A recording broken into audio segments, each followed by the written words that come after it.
Hello বন্ধুরা, আমি আজকে আবার এসেছি শনিবারের লাঞ্চ থালি নিয়ে।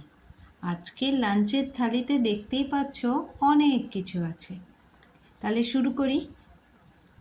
প্রথমেই লাঞ্চের থালিতে আছে লবণ, সাদা ভাত, রুই মাছ ভাজা, ধনেপাতার বড়া আর কাঁচা টমেটো দিয়ে সর্ষে বাটা দিয়ে একটা তরকারি,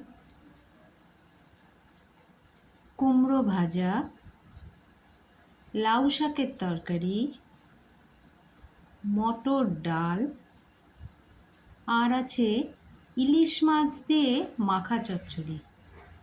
আর শেষ পাতে আছে টমেটোর চাটনি আর তার সাথে পাঁপড়। তাহলে দেখতেই পাচ্ছ শনিবারের লাঞ্চের থালিতে অনেক কিছু আছে আর সব কিছু দারুণ। তাহলে আবার কালকে দেখা হবে। টাটা।